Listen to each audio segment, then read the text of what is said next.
This is Charlie और एक बार फिर से मॉन्यूमेंटल सीरीज़ में आपका स्वागत है। मैं इस समय खड़ा हूँ रेड फोर्ट दिल्ली। मैंने आगरे का लाल किला भी दिखाया है आपको, लेकिन दिल्ली के लाल किले की अपनी कहानी है।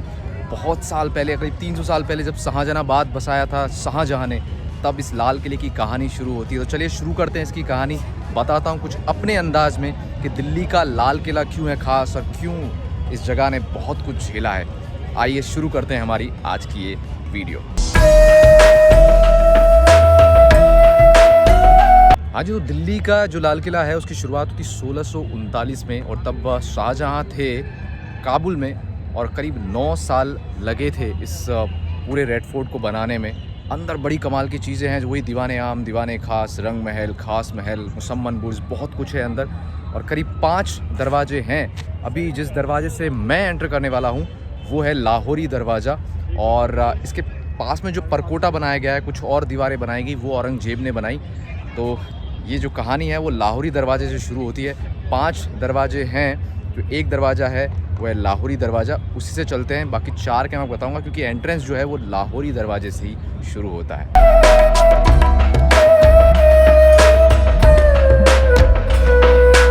तो जिस जगह से अभी हमने एंटर किया वो था लाहौरी दरवाज़ा, और इस तरह से 5 दरवाजे जो मैंने आपको बताए। दिल्ली दरवाज़ा है जो जामा मस्जिद की तरफ जाता है, खिजरी दरवाज़ा जो यमुना नदी की तरफ खुलता था, शाहजहां वहाँ से जाते थे, और एक सलीमगढ़ किले की तरफ जाता था, क्योंकि इलाका पहले सलीमगढ़ किले की तरफ आता था। यहाँ से जब लाहौरी दरवाजे से एंटर करते हैं तब जाके आता है यहाँ पर मीना बाज़ार, जहाँ पर एक बाज़ार लगा हुआ है, वो आपको दिखाता हूँ। और फिर धीरे हम जाते हैं मेन रेड फोर्ट के कैंपस में।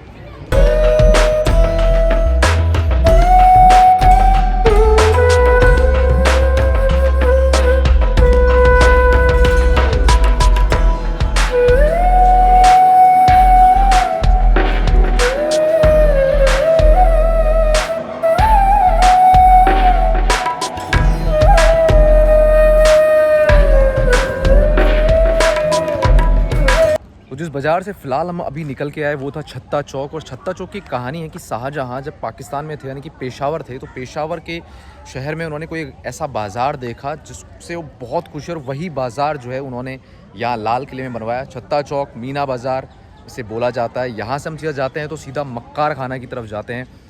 वो जगह जहाँ पर रॉयल जो फैमिली होती थी, यानी कि शाही लोग जो शाहजहां के होते थे वो आते थे, तो वो वहाँ पर उनका सम्मान होता था और संगीत बजाया जाता था दिन में 5 बार। और जिस दिन बादशाह का जन्मदिन होता था उस दिन पूरे दिन भर संगीत बजता था। तो चलिए आगे चलते हैं।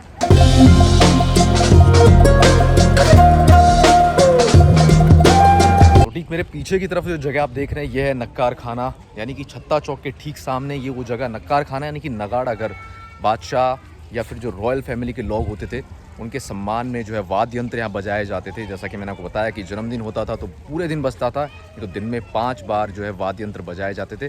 ये आप देख सकते हैं 3 मंजिला इमारत है, और लाल पत्थर और थोड़ा सफ़ेद पत्थर वो भी यहाँ पे यूज़ किया गया। अंदर देखता हूँ किस तरह का आर्किटेक्चर है।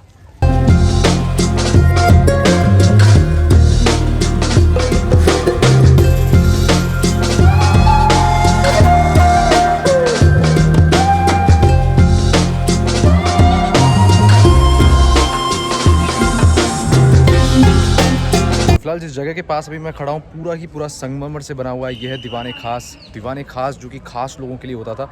बीच में इसके तख्ते ताबूस है। कहा जाता है कि वहाँ पर कोहिनूर का हीरा था जिसे चुरा लिया गया था नादिर शाह ने, और ऊपर चांदी और सोने की भी कुछ चीज़ें लगाई गई थी, नक्काशी की गई थी, जिसे भी बाद में चुरा लिया था नादिर शाह ने। और काफ़ी लोग, क्योंकि लूटा गया था इस जगह को बहुत बार। ऊपर जो आप एंटर नहीं कर सकते, लेकिन बड़ा ही खूबसूरत यहाँ पे आप देख सकते हैं जिस तरह का संगमरमर का काम किया गया, उस पर पत्थर की नक्काशी की गई है, बहुत ही खूबसूरत। और जितना मैं आपको अंदर से और अच्छे से व्यू दिखाने की कोशिश करूँगा, क्योंकि आप अंदर नहीं जा सकते, लेकिन नक्काशी वाकई में आपको बहुत कह सकते हैं कि एकदम डिफरेंट एक्सपीरियंस आपको मिलेगा।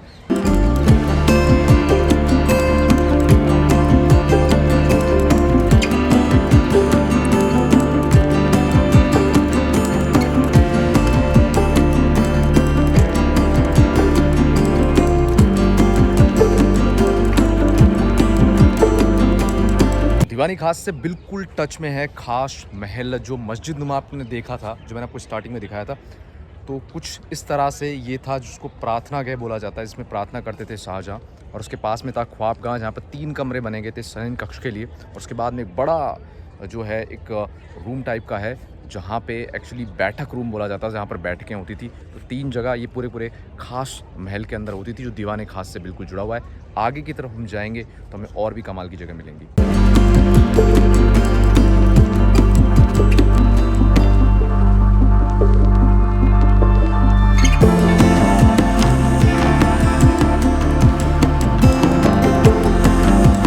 फिलहाल अभी जो मैंने जगह आपको दिखाई वो है रंग महल, और ऐसा माना जाता है कि इस जगह में फव्वारों के लिए, पानी के लिए बहुत अच्छी फैसिलिटी थी।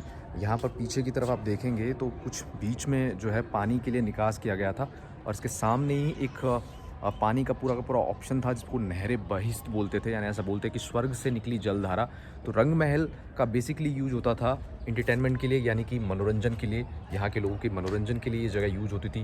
हो सकता है यहाँ पे सांस्कृतिक कार्यक्रम वगैरह होते होंगे, और यहाँ पर पानी की पूरी आपूर्ति इस तरह होती थी। जलापूर्ति जो होती थी वो नहरे बहिश्त से होती थी, जिसके ठीक सामने है। और ये जो आप देख रहे हैं पीछे, ये है रंग महल। इसको रंग महल बोला जाता है। कुछ इसका जो साउथ वाला हिस्सा है उसको शीश महल भी बोला जाता है। तो ये आप देख सकते हैं, यहाँ से ये पूरा का पूरा पानी का सिस्टम है, और ये यहाँ से जो जारी है ये नहरे बहिश्त है। इधर की तरफ यहाँ पर पूरा पानी होता था, और इधर आप देख सकते हैं ये मोती मस्जिद है, और इधर है दीवाने खास। और वहाँ से हमने खास महल देखा, और फिर ये आ गए वापस से हम रंग महल। फिलहाल ठीक पीछे की तरफ जो आप जगह देख रहे हैं ये है दीवाने आम, यानी कि पब्लिक ऑडियंस। आम लोगों के लिए सिंहासन होता था बीच में, राजा वहाँ बैठता था, जितनी भी प्रजा की समस्याएं थी वो सुनता था, प्रधानमंत्री वहाँ पर बैठता था। अभी फ़िलहाल कंस्ट्रक्शन चल रहा है, but it's quite similar to Agra का लाल किला। तो आगरे के लाल किले में भी कुछ इसी तरह से दीवाने आम है, सिमिलर है, कुछ भी चेंज नहीं है। रेड सैंडस्टोन, अभी थोड़ा सा कंस्ट्रक्शन चल रहा है तो मैं अंदर से दिखा नहीं सकता। तो ये था दीवाने आम। दीवाने खास इसके ठीक थोड़ा आगे जाके है, जहाँ हमने दीवाने खास देखा, रंग महल देखा, खास महल देखा। यहाँ से मैं सीधा जाऊँगा हयात बख्श बाग, और जहाँ पर हम देखेंगे हमाम और इसके अलावा मोती मस्जिद। तो चलिए आगे चलते हैं। और ये फ़िलहाल मैं आ चुका हूँ हयात बख्श बाग, यानी कि चार बाग के कॉन्सेप्ट पे ये पूरा का कॉन्सेप्ट है। यानी कि बहुत सारे गार्डन्स आप देख सकते हैं, पूरा का पूरा गार्डन नुमा ये इलाका है। और यहाँ पे मंडप है 3, सावन, भादो, हीरा। अभी इधर आप देखेंगे ये है सावन, और इसके ठीक सामने यानी कि अपोजिट में आपको दिखेगा भादो। और ये जो आप देख रहे हैं ये है जफ़र महल, जिसे बहादुर शाह जफ़र ने बनाया था। तो चलिए थोड़ा सा और अच्छे से इसको देखते हैं।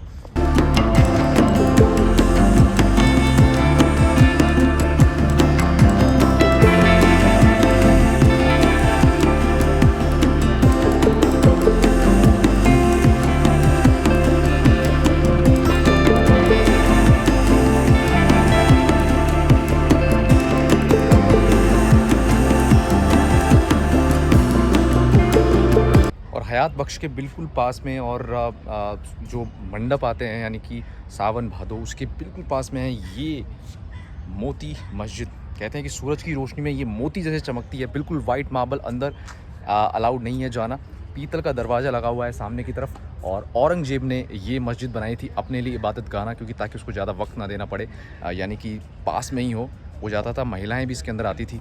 और ये है मोती मस्जिद। याद है मैंने बाग जब बताया था, हयात बख्श बाग, उसके बारे में मैंने बताया था। तो 3 मंडप मैंने बताए थे, सावन, भादो और हीरा। यानी कि सावन भादो तो बिल्कुल आमने सामने है, बीच में जफ़र महल। और ये जो ठीक पीछे की तरफ आप देख रहे हैं, यहाँ पर ये लंबा पूरा जा रहा है, इसे बोलते हैं हीरा महल। और एक्चुअली में यहाँ पे भी पानी का कुछ इस तरह से कॉन्सेप्ट किया गया, थोड़ा नीचे की तरफ, ताकि फव्वारे हैं वहाँ पर पानी पहुँच सके। तो पूरे के पूरे गार्डन में आपको पानी का बहुत सही कॉन्सेप्ट दिखेगा। और ये पूरा पूरा गार्डन इसीलिए हयात बख्श बाग। और ये हीरा महल के साथ ही हमारी ये रेड फोर्ट की जो जर्नी है वो भी यहीं पर ख़त्म होती है। काफ़ी बार इसे लूटा गया।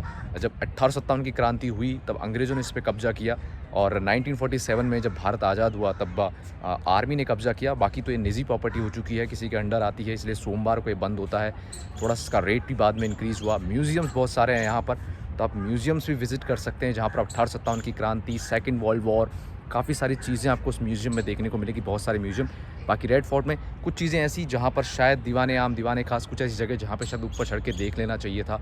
काफ़ी सारी चीज़ें, लेकिन यहाँ पे फुली तरह से नहीं है, यानी कि आप ऊपर से देख सकते हैं। मोती मस्जिद भी जो है बंद है, यानी कि सिर्फ आप झरोकों से देख सकते हैं। तो ये था हमारा रेड फोर्ट का स्पेशल मॉन्यूमेंटल सीरीज़ का एपिसोड। मिलेंगे एक और दिल्ली के एपिसोड में। फ़िलहाल तो वीडियो पसंद आया तो लाइक कीजिए, शेयर कीजिए और सब्सक्राइब कीजिए चैनल को। बने रहिए मेरे साथ। Thank you so much.